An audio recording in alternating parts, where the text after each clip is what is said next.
इस कहानी को आपको बहुत ही ध्यानपूर्वक सुनना और समझना होगा। इस कहानी की हर एक सीख को अपने जीवन में उतारना होगा, तभी इस कहानी का मकसद पूरा हो सकेगा। क्योंकि इस कहानी में कुछ ऐसे रहस्य है, कुछ ऐसी बातें हैं जिसे जानने के बाद आपको ये एहसास होगा कि आपका सबसे बड़ा धन क्या है। आपका सबसे बड़ा ऐश्वर्य हमारा स्वास्थ्य ही है। तो चलिए कहानी शुरू करते हैं। दोस्तों, इस दुनिया में ताकतवर को ही नियति की यहां जगह मिलती है, कमजोरों की यहां कोई जगह नहीं। ये बात आपने सुनी ही होगी और इस बात से आप भलीभांति परिचित भी होंगे। इस बात में कोई शक नहीं कि पुराने जमाने में जो लोग हुआ करते थे वह आज के जमाने की इंसानों से कहीं ज्यादा ताकतवर थे। और ऐसा इसलिए है क्योंकि वे लोग जिंदा रहने के लिए खाना खाते थे और आजकल के लोग सिर्फ जीभ के स्वाद के लिए खाना खाते। आप एक और तथ्य से वाकिफ होंगे कि एक रोटी से 10 गुना ज्यादा ताकत आटे में होती है, आटे से 10 गुना अधिक ताकत दूध में होती है और दूध से 8 गुना अधिक ताकतवर मांस आहार होता है और मांस आहार से 10 गुना ज्यादा ताकतवर घी होता है। लेकिन यदि आप आज के समय पर देखेंगे, यदि किसी व्यक्ति को घी खाने के लिए दिया जाए तो वो ज्यादा से ज्यादा 1 चम्मच ही उसका सेवन कर सकता है, उसके ऊपर वो नहीं खा पाएगा। लेकिन यदि हम पुराने जमाने के इंसानों की बात करें तो उस समय पर घी उनका सर्वश्रेष्ठ भोजन होता था। आपने महाराणा प्रताप के बारे में तो सुना ही होगा। वो जितना वजन लेकर युद्ध भूमि पर लड़ते थे, उतना वजन तो आज के 4 आदमी भी उठा नहीं पाएंगे। इसीलिए कहा जाता है कि तब के जमाने के लोग सचमुच जीवन जीते थे और आज के लोग तो केवल जबरदस्ती इस जीवन को जी रहे हैं। बहुत समय पहले की बात है, एक छोटा सा राज्य था। उस राज्य का राजा बहुत दयालु था और वहां की सेना भी बहुत पराक्रमी थी। उस सेना में एक ऐसा व्यक्ति भी था जो अत्यधिक पराक्रम था और वह उस राज्य का सर्वश्रेष्ठ योद्धा था। वो इतना ताकतवर था कि एक साथ वो 50 लोगों को भी परास्त कर सकता था और राजा उसके इस पराक्रम से हमेशा बहुत खुश रहते थे। जब भी उससे कोई युद्ध करने जाता तो वो पहले 100 बार सोचा करता कि क्या उसे युद्ध करना आसान है, क्या उसे हराना आसान है।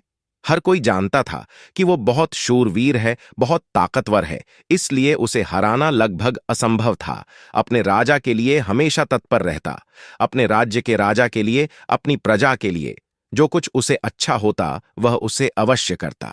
एक बार की बात है, वह शूरवीर योद्धा अपना पराक्रम दिखा रहा था। उसी वक्त उसके दोनों पुत्र वहां पर आए हुए थे। राजा ने उसके दोनों पुत्रों को देखा और राजा के मन में ये लालसा जगी, आने वाले समय में हमारे राज्य के लिए इनमें से सबसे सर्वश्रेष्ठ योद्धा कौन होगा, हमारे राज्य के लिए योग कौन होगा। यह बात जब उस योद्धा के कानों में पड़ी तो वो अत्यधिक चिंतित हो गया। उस योद्धा के 2 पुत्र थे। जो बड़ा वाला बेटा था वो हर चीज का हुनर सीख चुका था, फिर चाहे वो तलवारबाजी हो, लोगों से बोलना हो, आग से खेलना, हर तरफ की चालबाजी से वो संपूर्ण था। उसे जो कुछ भी सिखाया जाता वह उसे सीखने में निपुण था। वो बहुत जल्द उस विद्या को, उस कला को सीख जाता था। यदि हर कोई यही कहता कि अगला योद्धा यही होगा, यही हमारे राज्य के लिए सर्वश्रेष्ठ योद्धा बन सकता है, लेकिन उस योद्धा का एक छोटा पुत्र भी था जो बहुत कमजोर था, जिससे कोई भी चीज सीखने में अत्यधिक समय लगता था और उसे देखकर कोई भी यह नहीं कहता था कि यह कभी योद्धा बन सकेगा। उसे उसके पिता ने बहुत कुछ सीखने का प्रयास किया, लेकिन वह कभी भी कुछ सीख नहीं पाया। ना ही तो वह अच्छी तलवारबाजी कर पाता था, ना ही उसे एक योद्धा की तरह जीना आता था। वो हमेशा आलसियों की तरह पड़ा रहता। जब भी वो योद्धा अपने दोनों पुत्रों को एक साथ देखता तो उसे बहुत चिंता होती, उसे बहुत तकलीफ होती, क्योंकि वह अपने दोनों पुत्रों को एक समान बनाना चाहता था। वो अपने दोनों पुत्रों में कोई फर्क नहीं समझता था। लेकिन जब भी कोई ये कहता कि बड़ा पुत्र अत्यधिक बलवान है, शूरवीर है, वह एक योद्धा जरूर बनेगा, और जब वहीं पर छोटे बच्चे के लिए कोई ये कहता ये तो कमजोर है, आलसी है, ये भला क्या कर पाएगा, ये सुन उस योद्धा को बहुत तकलीफ होती, बहुत दुख होता। लेकिन वो योद्धा ये जानता था कि इसमें उसके छोटे बेटे की कोई गलती नहीं है। उसका व्यवहार दूसरों से अलग है और ये दूसरों से थोड़ा कमजोर है, लेकिन इससे कुछ बातों का ध्यान रखना होगा, तभी ये दूसरों के साथ पराक्रमी बन सकता है, दूसरों जैसा तलवारबाज बन सकता है, दूसरों जैसा सर्वश्रेष्ठ योद्धा भी बन सकता है। इस बात का ध्यान रखते हुए वो योद्धा अपने उस बेटे को लेकर एक गुरु के पास पहुंचा। ये वही आश्रम था जहां उस योद्धा ने भी शिक्षा ग्रहण की थी। वह उस गुरु को भलीभांति जानता था और ये भी जानता था कि वो गुरु उसके छोटे बेटे को शिक्षा अवश्य देंगे, जिससे वहां भी अन्य लोगों की तरह पराक्रमी और शूरवीर बन सकता है। वो भी उन गुरु के पास ले गया, उन्हें प्रणाम किया और कहने लगा, हे गुरु, मैं चाहता हूं कि मेरा बच्चा आपसे शिक्षा ग्रहण करे। ये थोड़ा आलसी है, थोड़ा कमजोर है और ये कभी कुछ सीखना ही नहीं चाहता, जबकि मेरा बड़ा बेटा बहुत साहसी है, शूरवीर है, ताकतवर है, पराक्रमी है और इस राज्य को ऐसे ही लोगों की आवश्यकता है। लेकिन मेरा ये छोटा बेटा, जो कि मेरी चिंता का कारण बना हुआ है, मैं चाहता हूं कि अभी पराक्रमी बने, शूरवीर बने, ताकतवर बने, ताकि इस राज्य का हर कोई इसके भी गुण गाए। मैंने बहुत प्रयास किए, मैंने कई तरह के उपाय भी किए ताकि अपने जीवन में कुछ कर सके, कुछ सीख सकें, लेकिन ये कभी कुछ सीखना ही नहीं चाहता। मैं चाहता हूं कि मेरे दोनों पुत्र एक बराबर, किसी में कोई कमी ना, इन दोनों को एक बराबर अधिकार मिले, लेकिन यह अपने आलस के कारण, अपनी कमजोरी के कारण हमेशा पीछे रह जाता है। मैंने इसे कई बार समझाया, लेकिन यह है कि मेरी बातों को मानता ही नहीं। मैं अपने दोनों बेटों में कोई भेदभाव नहीं रखना चाहता, मैं दोनों को एक बराबर बनाना चाहता हूं। उस योद्धा की ये सारी बातें सुनकर वह गुरु उस योद्धा से कहते हैं, मैं जानता हूं तुम्हारे पुत्र को क्या तकलीफ है, मैं इसे वैसा ही बना दूंगा जैसा तुम चाहते हो, लेकिन इसके लिए तुम्हें इसे कुछ दिन के लिए मेरे पास यहां पर आश्रम में छोड़ना होगा। और मैं तुम्हें यकीन दिलाता हूं कि जब तुम वापस इसे लेने जाओगे तो तुम्हें तुम्हारा यह पुत्र इस प्रकार नहीं दिखेगा। इसकी जगह पर तुम्हें वो पराक्रमी, वो ताकतवर बेटा मिलेगा जैसा तुम चाहते। वह गुरु अत्यधिक आत्मज्ञानी थे, बस उस योद्धा के पुत्र को देखकर यह समझ चुके थे कि उसे क्या तकलीफ है और उसे किस तरह से ठीक किया जा सकता है, उसे किस तरह से पराक्रमी बनाया जा सकता है, क्योंकि आखिर वो एक ऐसे योद्धा का पुत्र है जिसे अभी तक कोई हरा नहीं सका था। बस उसे इस बात का एहसास करवाना ही काफी था। उस गुरु के कहने पर अपने पुत्र को वहीं पर छोड़कर वापस अपने घर की ओर लौट जाता है। उसके बाद उस योद्धा का वह पुत्र एक शिष्य बनकर उन गुरु के आश्रम में रहने लगता है, वहां के सारे कामकाज करने लगता है, वहां पर वो सीखने लगता है, समझने लगता, और इसी प्रकार कई दिन बीत जाते हैं और एक दिन सही समय आने पर वह गुरु उस योद्धा के पुत्र से कहते हैं, चलो आज मैं तुम्हें कुछ दिखाना चाहता हूं। इतना कहकर वह गुरु उस योद्धा के पुत्र का हाथ पकड़ लेते और उसे लेकर एक पहाड़ी की ओर, ऊपर की ओर बढ़ चलते। उस पहाड़ी के ऊपरी छोर पर ले जाकर वह गुरु उस पुत्र से कहते हैं, आज मैं तुम्हें कुछ सिखाने वाला हूं पुत्र, तुम्हें ध्यान से सीखना होगा, क्योंकि यदि तुमने आज ये बात नहीं सीखी तो तुम अपने जीवन भर कुछ नहीं कर पाओगे, कुछ नहीं सीख पाओगे और हमेशा लोग तुम्हें कमजोर और असहाय समझेंगे और उसी दृष्टि से तुम्हें देखा जाएगा। धीरे धीरे कई दिन बीत चुके हैं और अब तुम्हारे घर जाने का वक्त भी करीब आ चुका है, इसलिए आज मैं तुम्हें यहां पर लेकर आया हूं ताकि मैं तुम्हें सिखा सकूं, ये समझा सकूं कि तुम इस धरती पर क्यों आए, तुम्हारे आने का क्या कारण है। इतना कहकर वो गुरु उस पुत्र को ऊपर की ओर इशारा करते हुए कहते हैं, ऊपर ध्यान से देखो उस चील को। उस चील ने अपने पंजों में अपना नवजात शिशु रखा हुआ है। वह चील ऊपर की ओर बढ़ती चली जा रही थी, इतनी ऊंची जाती कि बादलों को चीरकर ऊपर बढ़ती ही चली जाती और वहां पर जाकर वो अपने बच्चे को छोड़ दे। यदि वो छोटा सा बच्चा डर गया, उसे यह समझ नहीं आ रहा था क्या आखिर उस चील ने अपने ही बच्चे को इस तरह से नीचे क्यों फेंक दिया। गुरु और शिष्य दोनों इस दृश्य को बड़े ही ध्यानपूर्वक देख रहे थे। जैसे ही उस चील ने अपने उस बच्चे को नीचे की ओर छोड़ा, वो बच्चा तेजी से एक पत्थर की भांति नीचे की ओर गिरता चला जा रहा था और वह जब तेजी से नीचे आने लगा तो उसने कई बार कोशिश की, कई बार प्रयास किए कि वो अपने पंखों को खोल सके, फड़फड़ा सके, जिससे वह हवा की उस रुख का फायदा ले सके, वह भी उड़ सके। लेकिन उसके कई अथक प्रयास के बाद भी उसके पंख नहीं खुल पा रहे थे और वह एक पत्थर की भांति तेजी से नीचे गिरता चला जा रहा था। जैसे जैसे वो नीचे गिरता जा रहा था, उसकी मां भी ठीक उसके पीछे ही थी। उसने ऊपर से अपने पंजे में फिर एक बार अपने उस बच्चे को पकड़ लिया। एक बार फिर वो चील अपने उस बच्चे को लेकर आकाश में ऊपर ऊंचाई की तरफ बढ़ती चली जाती है और फिर से वो ऊंचाई पर जाकर अपने बच्चे को ठीक उसी प्रकार छोड़ देती है।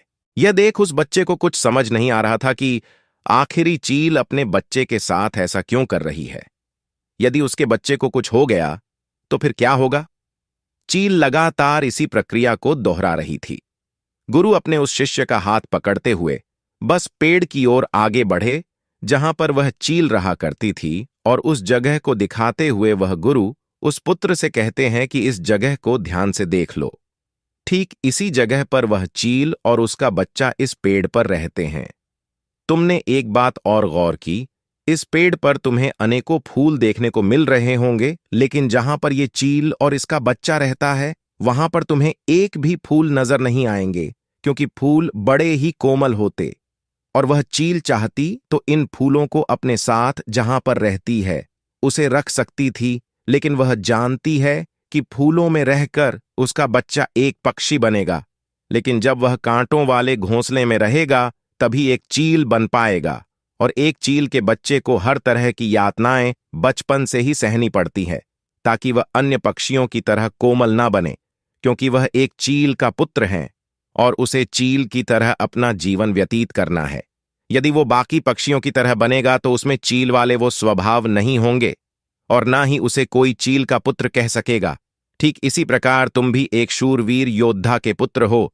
यदि तुम चाहो तो अन्य लोगों की तरह अपना जीवन व्यतीत कर सकते हो। तुम फूलों का आनंद ले सकते हैं, लेकिन तुम एक योद्धा के पुत्र हो, इसलिए तुम्हें भी कांटों की राहों पर चलना ही होगा। इन कांटों की राह पर चलकर ही तुम अपने आप को मजबूत बना पाओगे, अपने आप को शूरवीर और पराक्रमी बना सकोगे। ठीक वैसा ही ये चील भी कर रही है। वह भी अपने पुत्र को पराक्रमी और शूरवीर बना रही है। वो अपने बच्चे को उड़ान भरना सिखा रही हैं। वह बार बार जाकर अपने बच्चे को इसीलिए नीचे पटक रही है ताकि उसका बच्चा खुद ब खुद उड़ान भरना सीख ले। जब भी चील किसी को जन्म देती है तो हर बार उसे वही सिखाना चाहती है जो उसने सीखा है। वह एक चील होने का उसे एहसास कराना चाहती है, किंतु यदि वही पुत्र किसी और पक्षी के घर पर जन्म लेता तो उसे इस तरह की यातनाएं ना सहनी पड़ती। उसे इस तरह से किसी भी क्रिया से ना गुजरना पड़ता। वह फूलों के घोंसले में रह सकता था। वह फूलों में पैदा होता और फूलों में ही खत्म हो जाता। लेकिन चील के बच्चे का एक नियम होता है, एक नियति होती है कि नियति उसे तभी जिंदा रखेगी जब वो पराक्रमी होगा, शूरवीर होगा और उसे वो सारे हुनर, वो सारे पराक्रम सीखने ही होंगे। ठीक उसी प्रकार तुम भी एक शूरवीर योद्धा के पुत्र, एक पराक्रमी योद्धा के पुत्र, इसलिए तुम्हें भी वह हुनर सीखना ही पड़ेगा। अन्यथा अन्य पक्षियों की तरह तुम भी अपने जीवन में कुछ नहीं कर पाओगे। तुम भी एक दिन फूलों में जीकर फूलों में ही मर जाओगे। ये सब देखकर वो पुत्र उन गुरु के चरणों में गिर पड़ा, उन्हें प्रणाम की और कहने लगा, हे गुरुदेव, मुझे अपनी गलती का एहसास हो चुका है। मुझे यह पता चल चुका है कि मैं एक शूरवीर योद्धा का पुत्र हूं और मुझे अपना जीवन इसी तरह से जीना है। मुझे इस हुनर को सीखना ही होगा।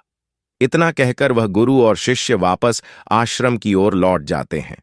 वहां पहुंचने के बाद वह गुरु अपने उस शिष्य से कहते हैं, मैं तुम्हें कुछ ऐसी बातें बताने जा रहा हूं जिससे तुम्हें अपने जीवन में उतारना होगा। यदि तुम इन बातों को अपने जीवन में उतार लेते हो और इसे तुम्हें जीवन भर याद रखना होगा। जो कुछ तुमने अभी उस चील से सीखा है वह तुम्हारे लिए एक ऐसी सीख है जिससे तुम्हें कभी नहीं भूलना चाहिए। लेकिन तुम एक चील नहीं हो और चील की बच्चों की तरह तुम इन ज्ञान को भी अर्जित नहीं कर सकते। आखिर तुम एक इंसान हो और तुम्हें इंसानों की तरह ही अपने शरीर को बनाना होगा। आज मैं तुम्हें कुछ बातें बताने जा रहा हूं जो तुम्हें अपने घर जाकर करनी होगी, जिससे तुम एक पराक्रमी योद्धा बन सकोगे और अपने शरीर को स्वस्थ रख पाओगे। क्योंकि एक शूरवीर हमेशा अपने शरीर का ध्यान रखता है। वो हमेशा अपने शरीर को चुस्तीला और फुर्तीला बनाए रखता है, जिसके कारण वो कभी बीमार नहीं पड़ता। तुम्हें भी इस बात का ध्यानपूर्वक ध्यान रखना होगा। तुम्हें सुबह जल्दी उठना होगा। 6 से 8 घंटे की नींद तुम्हारे लिए महत्वपूर्ण है, इससे ज्यादा कभी मत सोना। सुबह जल्दी उठकर अपना जो हुनर है उसका अभ्यास करना। जिस प्रकार तुम्हारे पिता एक योद्धा हैं, पर सुबह उठकर अपने सभी हुनरों का अभ्यास करते। ठीक उसी प्रकार तुम्हें भी सुबह उठकर अपने सभी हुनर का अभ्यास करना होगा। योगा प्राणायाम करना होगा, जिससे तुम्हारा शरीर पूरी तरह से स्वस्थ होगा। और जितना तू अपने शरीर को स्वस्थ रखोगे, उससे भी ज्यादा तुम अपने अंदर की शक्तियों को समर्थ बना पाओगे। और तुम्हें एक बात और याद रखनी होगी, जितना तुम्हें अपने ऊपरी शरीर का ध्यान रखना है, उतना ही तुम्हें अपने भीतर के शरीर का भी ध्यान रखना है। अर्थात अपनी मानसिक शक्ति का भी तुम्हें ध्यान रखना होगा, इसे भी बढ़ाना होगा। और ये मानसिक शक्ति तुम्हें ध्यान से मिलेगी, इसलिए हमेशा ध्यान करना, हमेशा सुबह उठकर प्राणायाम करना, हमेशा सुबह उठकर योगा करना। यह तुम्हें मजबूती प्रदान करेंगे। और यदि इसके बाद भी तुम सुबह जल्दी नहीं उठ पाते, तुम इस आदत को नहीं अपना पाते, तो मेरा एक और सबक याद रखना। जिस दिन तुम उठने में लेट हो जाओ, अर्थात जितना समय तुम देरी से उठो, अपने शरीर पर उतने ही कोड़े मरवाना।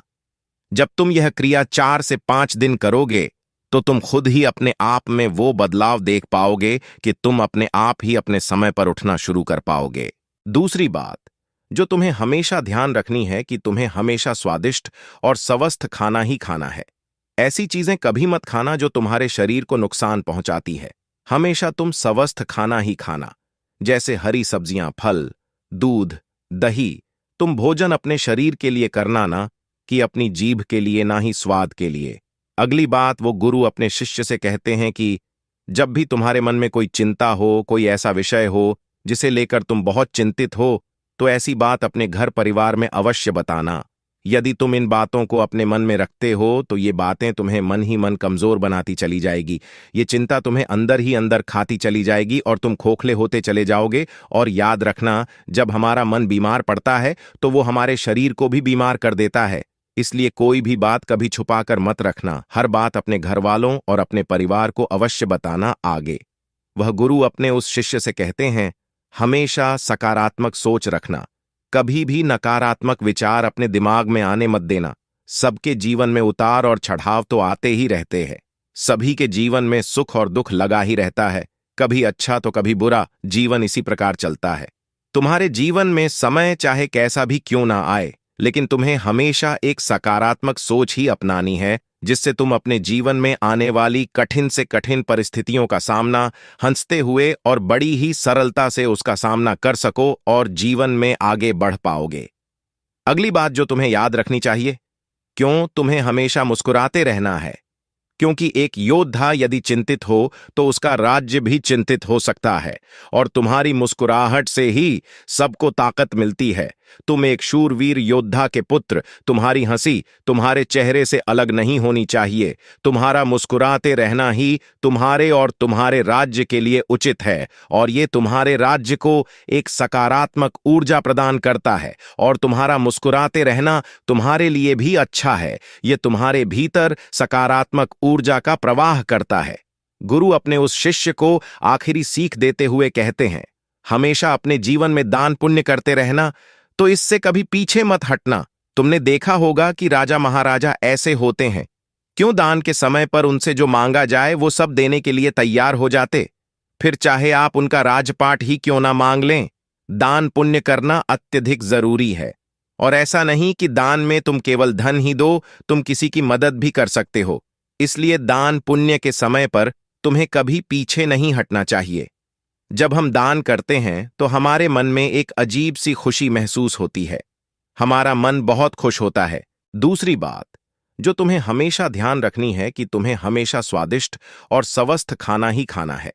ऐसी चीजें कभी मत खाना जो तुम्हारे शरीर को नुकसान पहुंचाती है। हमेशा तुम स्वस्थ खाना ही खाना, जैसे हरी सब्जियां, फल, दूध, दही। तुम भोजन अपने शरीर के लिए करना, ना कि अपनी जीभ के लिए, ना ही स्वाद के लिए। अगली बात वो गुरु अपने शिष्य से कहते हैं कि जब भी तुम्हारे मन में कोई चिंता हो, कोई ऐसा विषय हो जिसे लेकर तुम बहुत चिंतित हो, तो ऐसी बात अपने घर परिवार में अवश्य बताना। यदि तुम इन बातों को अपने मन में रखते हो, तो ये बातें तुम्हें मन ही मन कमजोर बनाती चली जाएगी। ये चिंता तुम्हें अंदर ही अंदर खाती चली जाएगी और तुम खोखले होते चले जाओगे। और याद रखना, जब हमारा मन बीमार पड़ता है तो वो हमारे शरीर को भी बीमार कर देता है। इसलिए कोई भी बात कभी छुपाकर मत रखना। हर बात अपने घर वालों और अपने परिवार को अवश्य बताना आगे। वह गुरु अपने उस शिष्य से कहते हैं, हमेशा सकारात्मक सोच रखना, कभी भी नकारात्मक विचार अपने दिमाग में आने मत देना। सबके जीवन में उतार और चढ़ाव तो आते ही रहते हैं।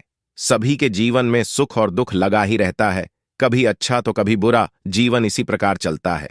तुम्हारे जीवन में समय चाहे कैसा भी क्यों ना आए, लेकिन तुम्हें हमेशा एक सकारात्मक सोच ही अपनानी है, जिससे तुम अपने जीवन में आने वाली कठिन से कठिन परिस्थितियों का सामना हंसते हुए और बड़ी ही सरलता से उसका सामना कर सको और जीवन में आगे बढ़ पाओगे। अगली बात जो तुम्हें याद रखनी चाहिए, क्यों तुम्हें हमेशा मुस्कुराते रहना है, क्योंकि एक योद्धा यदि चिंतित हो तो उसका राज्य भी चिंतित हो सकता है, और तुम्हारी मुस्कुराहट से ही सबको ताकत मिलती है। तुम एक शूरवीर योद्धा के पुत्र, तुम्हारी हंसी तुम्हारे चेहरे से अलग नहीं होनी चाहिए। तुम्हारा मुस्कुराते रहना ही तुम्हारे और तुम्हारे राज्य के लिए उचित है, और ये तुम्हारे राज्य को एक सकारात्मक ऊर्जा प्रदान करता है, और तुम्हारा मुस्कुराते रहना तुम्हारे लिए भी अच्छा है। ये तुम्हारे भीतर सकारात्मक ऊर्जा का प्रवाह करता है।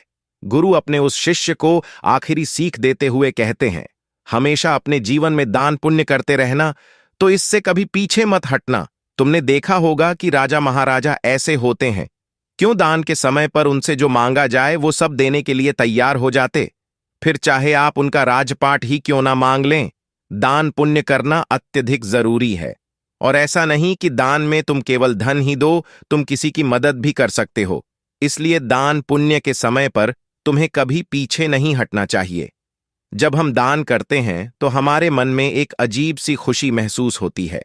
हमारा मन बहुत खुश होता है, हम बहुत अच्छा महसूस करते हैं, और यह खुशी हमारे शरीर को और भी ज्यादा मजबूत बनाती है।